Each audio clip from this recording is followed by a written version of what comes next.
Hi guys, ನೀವೇನಾದರೂ DevOps ಅಥವಾ ಕ್ಲೌಡಲ್ಲಿ ಇದ್ದೀರಾ ಅಂದರೆ ನಿಮ್ಗೆ ಗೊತ್ತಿರುತ್ತೆ ಈ ಒಂದು ಕ್ಲೌಡ್ ಅಥವಾ ಇನ್ಫ್ರಾ ಕಾಸ್ಟ್ ಎಷ್ಟೊಂದು ದೊಡ್ಡ ತಲೆನೋವು ಅಂತ.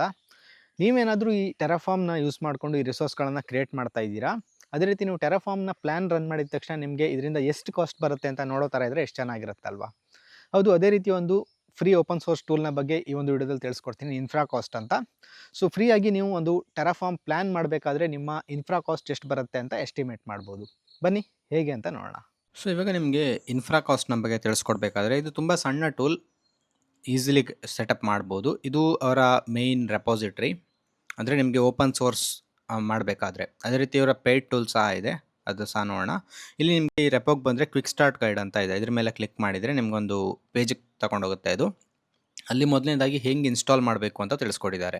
ಮ್ಯಾಕ್ OS ಆದರೆ ಹೇಗೆ, ಲೈನಕ್ಸ್ ಆದರೆ ಹೇಗೆ, ವಿಂಡೋಸ್ ಆದರೆ ಹೇಗೆ, ವಿಂಡೋಸಲ್ಲಿ ಮ್ಯಾನ್ಯಲ್ ಆಗಿ ಹೆಂಗೆ ಇನ್ಸ್ಟಾಲ್ ಮಾಡಬೇಕು ಇವೆಲ್ಲ.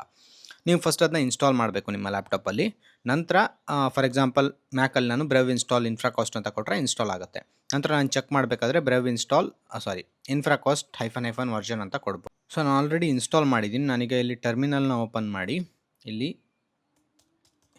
ಇನ್ಫ್ರಾ ಕಾಸ್ಟ್ --- ವರ್ಷನ್ ಮಾಡಿದರೆ ಆಲ್ರೆಡಿ ಒಂದು ವರ್ಷನ್ ಇನ್ಸ್ಟಾಲ್ ಆಗಿದೆ, 10.42 ಲೇಟೆಸ್ಟ್ ವರ್ಷನ್. ಹಾಗೆ ಇಲ್ಲಿ ನನಗೀಗ API ಕೀ ಬೇಕು ಇದನ್ನು ಯೂಸ್ ಮಾಡೋಕ್ಕೆ. ಸೊ ನೆಕ್ಸ್ಟ್ ಕಮಾಂಡ್ನ ಈ ಕಮಾಂಡ್ನ ರನ್ ಮಾಡಿ.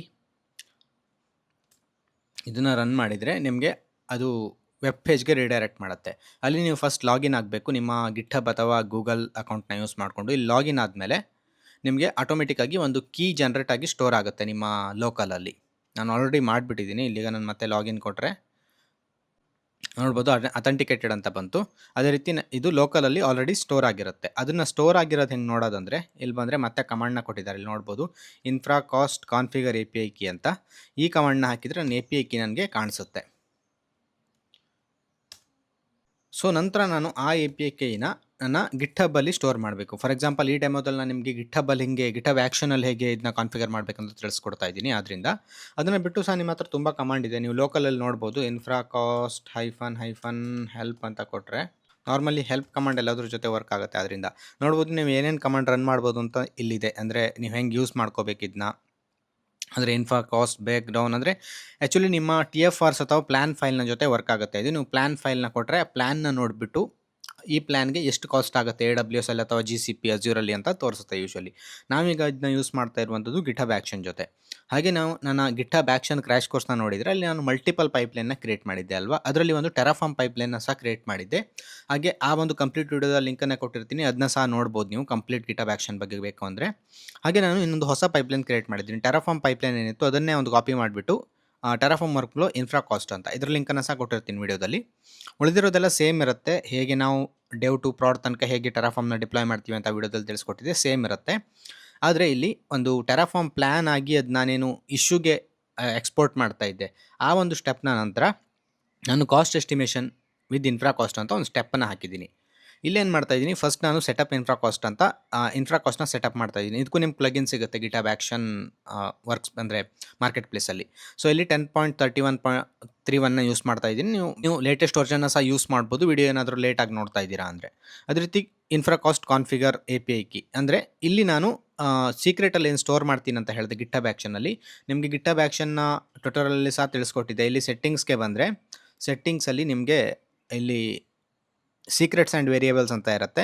ಇಲ್ಲಿ ಆ್ಯಕ್ಷನ್ಸ್ಗೆ ಬಂದರೆ ನೋಡ್ಬೋದು, ಇಲ್ಲಿ ನಾನು ಆಲ್ರೆಡಿ AWS ಕೀ ಏನೋ ಆಲ್ರೆಡಿ ಸೆಟ್ ಆಗಿದೆ. ಇನ್ಫ್ರಾ ಕಾಸ್ಟ್ API ಕೀ ಅಂತ ಒಂದು ಕೀ ಹಾಕ್ಬಿಟ್ಟು ನಾನು ಜನ್ರೇಟ್ ಮಾಡಿರೋ ಕೀನ ಇಲ್ಲಿ ಸ್ಟೋರ್ ಮಾಡಿದ್ದೀನಿ. ಹಾಗೆ ಇನ್ನೊಂದೇನೆಂದರೆ ಈ ಒಂದು ಕೀ ಜನ್ರೇಟ್ ಮಾಡ್ತೀರಾ, ಇದು ನಿಮ್ಮ ಪರ್ಸ್ನಲ್ ಯೂಸ್ಗೆ ಮತ್ತು ಸಿಂಗಲ್ ಯೂಸರ್ ಯೂಸ್ಗೆ. ನೀವಾದರೂ ಟೀಮಲ್ಲಿ ಯೂಸ್ ಮಾಡ್ತಾ ಇದ್ದೀರಾ, ಒಂದು ಕಂಪ್ನಿಲಿ ಯೂಸ್ ಮಾಡ್ತಾ ಇದ್ದೀರಾ ಅಂದರೆ ನೀವು ಪೇ ಮಾಡಿಬಿಟ್ಟು ಒಂದು ಟೀಮ್ ಕೀನ ಪರ್ಚೇಸ್ ಮಾಡಬೇಕು. ಅದೇ ರೀತಿ ಅವರು ಡ್ಯಾಶ್ ಬೋರ್ಡ್ ಅದೆಲ್ಲ ಕೊಡ್ತಾರೆ ಪ್ರೀಮಿಯಮ್ ವರ್ಷನ್, ಅದನ್ನ ಸೋರ್ಸ್ತೀನಿ ನಂತರ ನಿಮಗೆ. ಓಕೆ, ಇಲ್ಲಿ ನಾನೀಗ ಅದನ್ನು infra cost configure set API command ಹಾಕಿದರೆ ಅದು ಲಾಗಿನ್ ಆಗುತ್ತೆ ಯೂಶ್ವಲಿ. ನಂತರ ಇಲ್ಲಿ ನಾನು ಇನ್ಫ್ರಾ ಕಾಸ್ಟ್ ಕೀನ ಇಲ್ಲಿ ಪ್ರೊವೈಡ್ ಮಾಡ್ತಾ ಇದ್ದೀನಿ ಸೀಕ್ರೆಟ್ ಥ್ರೂ. ನಂತರ ನಾನು ಜನರೇಟ್ ಕಾಸ್ಟ್ ಎಸ್ಟಿಮೇಷನ್ ಇದನ್ನ ಎಸ್ಟಿಮೇಟ್ ಮಾಡೋದಕ್ಕೆ ನಾನು ಮೇಲ್ಗಡೆ ಏನು ನಾನು ಪ್ಲ್ಯಾನ್ನ ಜನ್ರೇಟ್ ಮಾಡ್ತಾ ಇದ್ದೀನಿ, ಟೆರಾಫಾರ್ಮ್ ಪ್ಲ್ಯಾನ್ನ ರನ್ ಮಾಡ್ತಾ ಇದ್ದೀನಿ, ಆ ಫೈಲ್ನ ನಾನು ಇಲ್ಲಿ ಯೂಸ್ ಮಾಡ್ಕೊತಾ ಇದ್ದೀನಿ. ಇಲ್ಲಿ ನಾನು ಫಾರ್ ಎಕ್ಸಾಂಪಲ್ ನೋಡ್ಬೋದು ಟೆರಾಫಾರ್ಮ್ ಪ್ಲ್ಯಾನ್ ಒಂದು TXTನ ಜನ್ರೇಟ್ ಮಾಡ್ತಾ ಇದ್ದೀನಿ, ಒಂದು plan.json ಜನ್ರೇಟ್ ಮಾಡ್ತಾ ಇದ್ದೀನಿ. ಏನಕ್ಕಂದರೆ ಇನ್ಫ್ರಾ ಕಾಸ್ಟ್ಗೆ ನೀವು JSON ಪ್ಲ್ಯಾನ್ನ ಕೊಡಬೇಕು, TXT ಪ್ಲ್ಯಾನ್ನ ಅದು ರೀಡ್ ಮಾಡಲ್ಲ. ಆದ್ದರಿಂದ ಇನ್ಫ್ರಾ ಕಾಸ್ಟ್ ಬ್ರೇಕ್ ಡೌನ್ ನಂತರ ಪಾತ್ ನಾನು ನನ್ನ ಮೇಲ್ಗಡೆ ಪ್ಲ್ಯಾನ್ ಮಾಡಿರೋ plan.jsonನ ಕೊಡ್ತಾ ಇದ್ದೀನಿ. ಫಾರ್ಮ್ಯಾಟ್ JSOನಲ್ಲೇ ಬೇಕು ನನಗೆ. Output file infra cost dot Jason ಅಂತ, ಅಂದರೆ ಅದರ ಔಟ್ಪುಟ್ನ ತಗೊತಾ ಇದ್ದೀನಿ. ನಂತರ ಅದನ್ನು ಮಾರ್ಕ್ ಡೌನ್ಗೆ ಕನ್ವರ್ಟ್ ಮಾಡ್ಕೊತಾ ಇದ್ದೀನಿ, ಜನರೇಟ್ ಮಾಡಿಕೊಂಡು. ಅಂದರೆ ಅದನ್ನ ಹೆಂಗೆ ಟೇಬಲ್ ಈ ರೀತಿ ನನಗೆ ಫಾರ್ಮೇಟಿಂಗ್ ಮಾಡ್ತಾ ಇದ್ದೀನಿ ಅಷ್ಟೇ. ಇಲ್ಲಿ ಇನ್ಫ್ರಾ ಕಾಸ್ಟ್ ಔಟ್ಪುಟ್ನ ಮಾಡಿಬಿಟ್ಟು ಇಲ್ಲಿ ನನಗೆ ಇನ್ಫ್ರಾ ಕಾಸ್ಟ್ MD ಅಂದರೆ ಗಿಟ್ಹಬಲ್ಲಿ .md ಫಾರ್ಮೇಟ್ ತುಂಬ ಬ್ಯೂಟಿಫುಲ್ಲಾಗಿ ಡಿಸ್ಪ್ಲೇ ಆಗುತ್ತೆ. ಆದ್ದರಿಂದ ನಾನು ಇನ್ಫ್ರಾ ಕಾಸ್ಟ್ ಜೇಸನ್ ಮೇನಲ್ಲಿ ಕ್ರಿಯೇಟ್ ಮಾಡಿದ್ದೆ, ಅದನ್ನು ಗಿಟ್ಹಬ್ ಕಮೆಂಟ್ಗೆ ಕನ್ವರ್ಟ್ ಮಾಡ್ತಾ ಇದ್ದೀನಿ as a infra cost MD ಅಂತ. ಓಕೆ, ಜಸ್ಟ್ ಫಾರ್ಮೇಟಿಂಗ್ ಚೇಂಜ್ ಮಾಡ್ತಾ ಇರೋದಿಲ್ಲಿ. ನಂತರ ಇದನ್ನು ನನ್ನ ಮೇನ್ ಪ್ಲ್ಯಾನ್ ಫೈಲಲ್ಲಿದೆ, ಅದ್ರ ಜೊತೆ ಇದನ್ನ ಅಪೆಂಡ್ ಮಾಡ್ತಾ ಇದ್ದೀನಿ. ಈ ಮಂತ್ಲಿ ಕಾಸ್ಟ್ ಎಸ್ಟಿಮೇಟ್ ಏನು ಬಂದಿದೆ ಅದನ್ನ ಇದ್ರ ಜೊತೆ ಅಪೆಂಡ್ ಮಾಡಿಬಿಟ್ಟು plan.txt ಮಾಡ್ತಾ ಇದ್ದೀನಿ. ಮತ್ತೆ ಏನಕ್ಕಂದರೆ ನೆಕ್ಸ್ಟ್ ಸ್ಟೆಪ್ಪಲ್ಲಿ ನೀವು ನೋಡಿದರೆ ನಾನು plan.txtನ ಆ್ಯಸ್ ಅ ಇಶ್ಯೂ ಟೆಕ್ಸ್ಟ್ ಆಗಿ ಕಳಿಸ್ತಾ ಇದ್ದೀನಿ. ಅಂದರೆ ಫಾರ್ ಎಕ್ಸಾಂಪಲ್ ಇಲ್ಲಿ ನಾನು ಟೆರಾಫಾರ್ಮ್ ಏನೋ ಒಂದು ಅಪ್ಲೈ ಮಾಡ್ತಾ ಇದ್ದೀನಿ ಅಂದರೆ ಫಸ್ಟ್ ಅದು ಅಪ್ರೂವಲ್ ಸ್ಟೇಜ್ಗೆ ಹೋಗುತ್ತೆ, ಇಶ್ಯೂ ಕ್ರಿಯೇಟ್ ಆಗಿಬಿಟ್ಟು. ಅಲ್ಲಿ ಯಾರಾದರೂ ಅಪ್ರೂವ್ ಮಾಡೋಕ್ಕೆ ಬಂದಾಗ ಅವರಿಗೆ ಪ್ಲ್ಯಾನ್ನ ಜೊತೆ ಇನ್ಫ್ರಾ ಕಾಸ್ಟ್ ಸಹ ತೋರಿಸುತ್ತೆ. ನಿಮಗೆ ತೋರಿಸ್ತೀನಿ ಇದನ್ನು ಗಿಟ್ಹಬಲ್ಲಿ ಹೆಂಗೆ ವರ್ಕ್ ಆಗುತ್ತೆ ಅಂತ. ಸೊ ಇವಾಗ ನಾನು ಇಲ್ಲಿ ಟೆರಾಫಾರ್ಮಲ್ಲಿ ಕೆಲವೊಂದು ರಿಸೋರ್ಸ್ನ ಆ್ಯಡ್ ಮಾಡ್ತೀನಿ. ಫಸ್ಟ್ ಬ್ಯಾಕ್ ಆ್ಯಂಡ್ ಎಲ್ಲ ಸೆಟಪ್ ಆಗಿದೆ. ಅದೇ ರೀತಿ ನಾನು ಹಳೆ ಟೆರಾಫಾರ್ಮ್ ನಿಮಗೆ ಗಿಟಬ್ ಆ್ಯಕ್ಷನಲ್ಲಿ ತೋರಿಸ್ಬೇಕಾದ್ರೆ ಒಂದು ಜಸ್ಟ್ ಬಕೆಟ್ ಕ್ರಿಯೇಟ್ ಮಾಡಿದೆ. ಆದರೆ AWS GCP Azure ಯಾವುದೇ ಆಗಿರ್ಬೋದು, ಸಿಂಪಲ್ ಬಕೆಟ್ ಕ್ರಿಯೇಟ್ ಮಾಡೋದಕ್ಕೆ ನಿಮ್ಗೆ ಯಾವುದೇ ಕಾಸ್ಟ್ ಬರಲ್ಲ. ಅಂದರೆ ಅದರಲ್ಲಿ ನೀವೇನು ಡೇಟಾ ಸ್ಟೋರ್ ಮಾಡ್ತೀರಾ, ನಂತರ ಅದನ್ನ ಹೆಂಗೆ ಎಕ್ಸೆಸ್ ಮಾಡ್ತೀರಾ, ರೀಡ್ ಆ್ಯಂಡ್ ರೈಟ್, ಅದಕ್ಕೆ ಮಾತ್ರ ಕಾಸ್ಟ್ ಬೀಳೋದು. ಅದರಿಂದ ಸಿಂಪಲ್ ಬಕೆಟ್ನ ಹಾಕಿದ್ರೆ ನನಗೆ 0 ತೋರಿಸುತ್ತೆ ಕಾಸ್ಟ್. ಅದರಿಂದ ಈ ಡೆಮೋಗೋಸ್ಕರ ನಾನೊಂದು AWS ಇನ್ಸ್ಟೆನ್ಸ್ನ ಹಾಕ್ತಾ ಇದ್ದೀನಿ ಇಲ್ಲಿ ಸಿಂಪಲ್ ಆಗಿ. ಓಕೆ, ಇದ್ರ ಕಾಸ್ಟ್ ನಿಮಗೆ ಇಶ್ಯೂವಲ್ಲಿ ತೋರಿಸುತ್ತೆ ಆದ್ದರಿಂದ. ಸೊ ಇದನ್ನ ಆಲ್ರೆಡಿ ಪುಷ್ ಮಾಡಿದ್ದೀನಿ ನಾನು ಕೋಡ್ನ. ಇವಾಗ ನಾನು ಮತ್ತೆ ಗಿಟ್ಹಬ್ಗೆ ಹೋಗ್ತೀನಿ. ಗಿಟ್ಹಬ್ಬಲ್ಲಿ ನನ್ನ ಪೈಪ್ಲೈನ್ನ ಟ್ರಿಗರ್ ಮಾಡಬೇಕು. ಇಲ್ಲಿ ನಾನು ಮತ್ತೆ ಆ್ಯಕ್ಷನ್ ಟ್ಯಾಬ್ಗೆ ಬಂದರೆ ಈ ರೆಪೋ ಲಿಂಕನ್ನು ಕೊಟ್ಟಿರ್ತೀನಿ. ಇಲ್ಲಿ ನಾನು ಟೆರಾಫಾರ್ಮ್ CD ಇನ್ಫ್ರಾ ಕಾಸ್ಟ್ ಅಂತ ಒಂದು ಪೈಪ್ಲೈನ್ನ ಕ್ರಿಯೇಟ್ ಮಾಡಿದ್ದೀನಿ. ಇಲ್ಲಿಗ ನಾನು ಸೇಮ್ ಫಾರ್ ಎಕ್ಸಾಂಪಲ್ ಡೆವ್ಗೆ ಅಪ್ಲೈನ ಮಾಡ್ತೀನಿ, ನನಗೆ ಇಶ್ಯೂ ಕಾಣಿಸ್ಬೇಕಲ್ಲ ಅದರಿಂದ. ಹಾಗೆ ಇದನ್ನ ನೀವು ಲೋಕಲಲ್ಲಿ ಸಹ ಯೂಸ್ ಮಾಡಿಕೊಂಡು ಮಾಡ್ಬೋದು. ಟೆರಾಫಾರ್ಮ್ ಲೋಕಲಿಂದ ರನ್ ಮಾಡ್ತಾ ಇದ್ದೀರಾ ಅಂದರೆ ಅಲ್ಲಿ ಇನ್ಫ್ರಾ ಕಾಸ್ಟ್ ಕಮಾಂಡನ್ನು ರನ್ ಮಾಡಿಬಿಟ್ಟು ಮ್ಯಾನ್ಯಲಿ ನೋಡ್ಬೋದು. ಆದರೆ ಯೂಶ್ವಲಿ ನಿಮಗೆ ಇದನ್ನೆಲ್ಲ ಆಟೋಮೇಟ್ ಮಾಡೋದಂದರೆ ಈ ರೀತಿ ಯಾವುದೋ ಒಂದು ಪೈಪ್ಲೈನಲ್ಲಿ ಯೂಸ್ ಮಾಡಬೇಕು. ಗಿಟ್ಲ್ಯಾಬ್ ಆಗಿರ್ಬೋದು, ಗಿಟ್ಹಬ್ ಆ್ಯಕ್ಷನ್, ಜೆನ್ಕಿನ್ಸಲ್ಲೂ ಸಹ ಆಗುತ್ತೆ ಅನ್ಕೊತೀನಿ. ಇವಾಗ ಉಳಿದಿರೋದೆಲ್ಲ ನಾರ್ಮಲ್. ಹಳೆ ವಿಡಿಯೋದಲ್ಲಿ ಏನು ಎಕ್ಸ್ಪ್ಲೇನ್ ಮಾಡಿದ್ದೆ, ಫಸ್ಟ್ ವರ್ಕ್ ಸ್ಪೇಸ್ ಕ್ರಿಯೇಟ್ ಮಾಡುತ್ತೆ ಡೆವ್ಗೆ, ನಂತರ ಪ್ಲ್ಯಾನ್ನ ಮಾಡುತ್ತೆ. ನಂತರ ಇಲ್ಲಿ ಪ್ಲ್ಯಾನ್ ಆದಮೇಲೆ ನನ್ನ ಇನ್ಫ್ರಾ ಕಾಸ್ಟ್ ಟೂಲ್ ರನ್ ಆಗುತ್ತೆ. ಓಕೆ, ಇಲ್ಲಿಗ ಒಂದು ಬಕೆಟ್, ಅದೇ ರೀತಿ ಒಂದು EC2 ಇನ್ಸ್ಟೆನ್ಸ್ನ ಪ್ಲ್ಯಾನ್ ಮಾಡಿದೆ ಇದು. ಹಾಗೆ ಇಲ್ಲಿ ನನಗೆ ಇವಾಗ API ಕೀ ಕಾನ್ಫಿಗರ್ ಆಯಿತು, ಇನ್ಫ್ರಾ ಕಾಸ್ಟ್ ರನ್ ಆಯಿತು. ಇಲ್ಲಿ ನನಗೆ ಇಶ್ಯೂ URL ಕಾಣಿಸ್ತಾ ಇದೆ. ಓಕೆ, ಒಂದೊಂದ್ಸಲ ಕ್ಲಿಕ್ ಆಗಲ್ಲ ಇಶ್ಯೂ URL. ನಾವು ಇಲ್ಲಿ ಬಂದು ಇಶ್ಯೂನ ಮೇಲೆ ಕ್ಲಿಕ್ ಮಾಡಬೇಕು. ಓಕೆ, ಇಲ್ಲೊಂದು ಇಶ್ಯೂ ಕಾಣಿಸ್ತಾ ಇದೆ. ನಾನೀಗ ಇದ್ರ ಮೇಲೆ ಕ್ಲಿಕ್ ಮಾಡಿದರೆ ಫಸ್ಟ್ ನನಗೆ ಜನರಲಿ ಪ್ಲ್ಯಾನ್ ಹೆಂಗೆ ಕಾಣಿಸ್ತಾ ಇತ್ತು ಹಾಗೆ ಕಾಣಿಸ್ತಾ ಇದೆ. ಹಾಗೆ ನಾನು ಕೆಳಗಡೆ ಬಂದರೆ ನನಗೆ ಇಲ್ಲಿ ಎಸ್ಟಿಮೇಟೆಡ್ ಮಂತ್ಲಿ ಕಾಸ್ಟ್ ಕಾಣಿಸ್ತಾ ಇದೆ. ನೋಡ್ಬೋದು ಇಲ್ಲಿ ನನಗೆ ಮಂತ್ಲಿ ಕಾಸ್ಟ್ ಚೇಂಜ್ $10 ಆ್ಯಡ್ ಆಗ್ತಾ ಇದೆ. ಪ್ರೀವಿಯಸ್ಲಿ ನಂದು ಏನೂ ಇರಲಿಲ್ಲ, ರಿಸೋರ್ಸಸ್ 0 ಇತ್ತು. ಇವಾಗ $10 ಆ್ಯಡ್ ಆಗ್ತಾ ಇದೆ ಮಂತ್ಲಿ. ನಾನೀಗ ಇನ್ಸ್ಟೆನ್ಸ್ನ ರನ್ನಿಂಗಲ್ಲಿ ಇಟ್ಟರೆ ಮಂತ್ಲಿ ಒಂದು ಎಸ್ಟಿಮೇಟೆಡ್ $10 ಬರುತ್ತೆ ನನಗೆ ಬಿಲ್. ಅದೇ ರೀತಿ ಇಲ್ಲಿ ಕಾಸ್ಟ್ ಡೀಟೇಲ್ಸ್ ಮೇಲೆ ಕ್ಲಿಕ್ ಮಾಡಿದರೆ ನಿಮಗೆ ಡೀಟೇಲ್ ಆಗಿ ಕಾಣಿಸುತ್ತೆ ಏನೇನಕ್ಕೆ ಎಷ್ಟೆಷ್ಟು ಚಾರ್ಜ್ ಆಗ್ತಾ ಇದೆ ಅಂತ.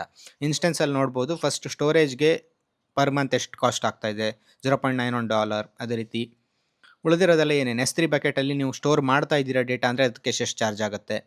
ಅದೇ ರೀತಿ ಇನ್ಸ್ಟೆನ್ಸ್ ಯೂಸೇಜ್ಗೆ ಎಷ್ಟು ಮಂತ್ಲಿಗೆ, T2 ಮೈಕ್ರೋ ಯೂಸ್ ಮಾಡ್ತಾ ಇದ್ದೀನಿ ಆನ್ ಡಿಮ್ಯಾಂಡ್ ಇನ್ಸ್ಟೆನ್ಸ್, ಅದಕ್ಕೆ $9 ಆಗುತ್ತೆ ಪರ್ ಮಂತ್. ಇದೆಲ್ಲ ಸೇರಿಬಿಟ್ಟು $10 ಆಗುತ್ತೆ ಅಂತ ತೋರಿಸ್ತಾ ಇದೆ. ಓಕೆ, ಈ ರೀತಿ ನಾವು ಇದನ್ನ ಚೆಕ್ ಮಾಡ್ತೀವಿ. ಅದೇ ರೀತಿ ಈ ಇಶ್ಯೂನ ನೀವು ಏನು ಡಿಸ್ಪ್ಲೇ ಮಾಡ್ತಾ ಇದ್ದೀನಿ ಇದನ್ನ ನಿಮ್ಗೆ ಬೇಕಾದರೆ ಇನ್ನೂ ಚೆನ್ನಾಗಿ ಡಿಸ್ಪ್ಲೇ ಮಾಡ್ಬೋದು. ಅಂದರೆ ನಾನೇನು ಕನ್ವರ್ಟ್ ಮಾಡಿಬಿಟ್ಟು ಮಾಡಿದೆ ಅದನ್ನು ಅಲ್ಲದೆ ಸಹ ನೀವು ಸ್ವಲ್ಪ ಎಕ್ಸ್ಪೆರಿಮೆಂಟ್ ಮಾಡ್ಬೋದು. ನಾನು ಜನರಲ್ ಆಗಿ ತೋರಿಸ್ತಾ ಇದ್ದೀನಿ ನಾವು ಹೇಗೆ ಯೂಸ್ ಮಾಡ್ತೀವಿ ಅದನ್ನು. ನಾನೀಗ ಇದನ್ನು ನೋ ಕೊಡ್ತೀನಿ. ಹಾಗೆ ಇದನ್ನು ನಾನು ಡೀಟೇಲ್ ಆಗಿ ಒಂದು ಮೀಡಿಯಮ್ ಆರ್ಟಿಕಲ್ ಸಹ ಬರೆದಿದ್ದೀನಿ ಕ್ಲೌಡ್ ಕಾಸ್ಟ್ ಎಸ್ಟಿಮೇಷನ್ ಬಗ್ಗೆ. ಅಂದರೆ ಸೇಮ್ ಇನ್ಫ್ರಾ ಕಾಸ್ಟ್ ಇಂಗ್ಲೀಷಲ್ಲಿದೆ. ನಿಮಗೆ ಅದನ್ನ ಸಹ ನೋಡಿಬಿಟ್ಟು ಸ್ಟೆಪ್ ಬೈ ಸ್ಟೆಪ್ ಬೇಕಂದರೆ ಅದನ್ನ ಸಹ ನೋಡ್ಬೋದು. ಅದೇ ರೀತಿ ನಮಗೆ ಇಲ್ಲಿ JSON, markdown, HTML multiple ಲ್ಯಾಂಗ್ವೇಜಲ್ಲಿ ಮಲ್ಟಿಪಲ್ ಫಾರ್ಮೇಟಲ್ಲಿ ಇದನ್ನ ಡಿಸ್ಪ್ಲೇ ಮಾಡ್ಬೋದು. ನಾನಿವಾಗ ಮಾರ್ಕ್ ಡೌನಲ್ಲಿ ಡಿಸ್ಪ್ಲೇ ಮಾಡ್ತಾ ಇದ್ದೀನಲ್ಲ, ನೀವು ಜೇಸನಲ್ಲಿ ಸಹ ರಿಪೋರ್ಟ್ನ ತಗೋಬೋದು, HTML ಸಹ ತಗೋಬೋದು. ಈ ರೀತಿ ತುಂಬ ಫಾರ್ಮ್ಯಾಟ್ ಇದೆ ಇನ್ಫ್ರಾ ಕಾಸ್ಟಲ್ಲಿ. ಸೊ ನಾನು ನಿಮಗೆ ಇನ್ಫ್ರಾ ಕಾಸ್ಟ್ ಟೂಲ್ನ ತೋರಿಸೋದಾದರೆ ಇಲ್ಲಿ ಇನ್ಫ್ರಾ ಕಾಸ್ಟ್ .io ಅಂತ ಇದೆ. ಇನ್ಫ್ರಾ ಕಾಸ್ಟ್ ನೋಡ್ಬೋದು. ಇಲ್ಲಿ ನಿಮಗೆ ಪ್ರೀಮಿಯಮ್ ತಗೊಂಡ್ರೆ ನಿಮಗೆ ಡ್ಯಾಶ್ ಬೋರ್ಡ್ ಎಲ್ಲ ಕೊಡ್ತಾರೆ ಅವರು, ಪ್ರೀಮಿಯಮ್ ಡ್ಯಾಶ್ ಬೋರ್ಡ್ ಈ ರೀತಿ. ಇಲ್ಲಿ ಪ್ರೈಸಿಂಗ್ಗೆ ಬಂದರೆ ನಿಮ್ಗೆ ಕಾಣಿಸುತ್ತೆ ನೀವು ಒಂದು ಆರ್ಗನೈಸೇಷನ್ಗೆ ಮಾಡ್ತಾ ಇದ್ದೀರಾ ಅಂದರೆ ಎಷ್ಟಾಗುತ್ತೆ. ನಾರ್ಮಲ್ ಫ್ರೀ ಆಗಿದ್ದರೆ ಬೆಸ್ಟ್ ಇಂಡಿವಿಜುವಲ್ ಇಂಜಿನಿಯರ್ಸ್ಗೆ 0 ಕಾಸ್ಟ್ ಇದೆ. ಅದೇ ರೀತಿ ಇನ್ಫ್ರಾ ಕಾಸ್ಟ್ ಕ್ಲೌಡ್ನ ಯೂಸ್ ಮಾಡ್ತಾ ಇದ್ದೀರಾ ಅಂದರೆ $1000 ಪರ್ ಮಂತ್ ಇದೆ. ಎಂಟರ್ಪ್ರೈಸ್ ಆದರೆ ನೀವು ಡೈರೆಕ್ಟಾಗಿ ಅವ್ರ ಜೊತೆ ಮಾತಾಡ್ಕೋಬೇಕು. ಹಾಗೆ ನಿಮಗೆ ಫ್ರೀಯಲ್ಲಿ ನಿಮಗೆ ಲಿಮಿಟ್ ಇರುತ್ತೆ ಆಯಿತಾ, ಪರ್ ಮಂತ್ ಇಷ್ಟು API ಕಾಲ್ನ ಮಾಡ್ಬೋದು ಅಂತ. ಇದು ಹೆಂಗೆ ವರ್ಕ್ ಆಗುತ್ತೆ ಅಂದರೆ ನಾವು API ಕೀನೇನು ಹಾಕ್ತೀವಿ, ನಾವು ಪ್ರತಿ ಸಲ ಇನ್ಫ್ರಾ ಕಾಸ್ಟ್ನ ಜನರೇಟ್ ಮಾಡಿದಾಗ ಅದು ಇನ್ಫ್ರಾ ಕಾಸ್ಟ್ ಸೈಟ್ಗೆ ಬಂದು ಇನ್ಫ್ರಾ ಕಾಸ್ಟ್ ಕ್ಲೌಡಲ್ಲಿ ಹೋಗಿ ಕ್ವೆರಿ ಮಾಡುತ್ತೆ ಈ ರಿಸೋರ್ಸ್ಗೆ ಎಷ್ಟು ಪ್ರೈಸ್ ಇದೆ ಅಂತ. ನಿಮಗೆ API ಕಾಲ್ಸ್ಗಳ ಬಗ್ಗೆ ಗೊತ್ತು ಅಂದರೆ ಈಸಿಲಿ ಅರ್ಥ ಆಗುತ್ತೆ. ಓಕೆ, ಅದರಿಂದ ನಿಮಗೆ ಫ್ರೀ API ಕೀಗೆ ಲಿಮಿಟ್ ಹಾಕಿರ್ತಾರೆ. Maybe per per month 2000 API calls ಏನೋ ಅಂತ ಇರುತ್ತೆ. ಸೊ ಹಾಗೆ ನಿಮಗೆ ಫ್ರೀ ಕೀಯಲ್ಲಿ ನೋಡ್ಬೋದು up to 1000 runs per month, ಅಂದರೆ ಒಂದು 1000 API ಕಾಲ್ ಏನೋ ಫ್ರೀ ಇರುತ್ತೆ ಅನ್ಕೊತೀನಿ. ಅದಕ್ಕಿಂತ ಜಾಸ್ತಿ ಮಾಡಬೇಕಾದ್ರೆ ನೀವು ಮತ್ತೆ ಪರ್ಚೇಸ್ ಮಾಡಬೇಕು. ತುಂಬ ಸಿಂಪಲ್ ಟೂಲ್. ಇದನ್ನು ಬಿಟ್ಟು ಸಹ ಬೇರೆ ಟೂಲ್ಗಳಿರ್ಬೋದು, ಆದರೆ ಇದರ ಇಂಟಿಗ್ರೇಷನ್ ನಾನು ಆಲ್ರೆಡಿ ಇದರಲ್ಲಿ ವರ್ಕ್ ಮಾಡಿದ್ದೆ ಪ್ರೀವಿಯಸ್ ಕಂಪ್ನಿಯಲ್ಲೆಲ್ಲ. ಆದ್ದರಿಂದ ನಿಮಗೆ ಸಿಂಪಲ್ ಆಗಿರಲಿ ಅಂತ ತಿಳಿಸ್ಕೊಡ್ತಾ ಇದ್ದೀನಿ. ಸೊ ಟ್ರೈ ಮಾಡಿ, ಫ್ರೀ ಟು ಯೂಸ್ ಇದು. ಟ್ರೈ ಮಾಡಿಬಿಟ್ಟು ಇಷ್ಟ ಆದರೆ ನೀವು ಕಂಪ್ನಿಲಿ ಸಹ ಇಂಪ್ಲಿಮೆಂಟ್ ಮಾಡ್ಬೋದು. ಇದೇ ಇಷ್ಟು ಇವತ್ತಿನ ವಿಡಿಯೋದಲ್ಲಿ ಹೇಗೆ ಇದನ್ನ ಇಂಪ್ಲಿಮೆಂಟ್ ಮಾಡಬೇಕು ಎಲ್ಲದರ ಬಗ್ಗೆ. ಹಾಗೆಯೇ ನಿಮಗೆ ಪೈಪ್ಲೈನ್ ಇದರ ಲಿಂಕ್ ಎಲ್ಲ ಕೊಟ್ಟಿರ್ತೀನಿ, ಚೆಕ್ ಮಾಡ್ಕೋಬೋದು. ಸಿಗೋಣ ಮತ್ತೆ ಹೊಸ ವಿಡಿಯೋದಲ್ಲಿ. ಬಾಯ್.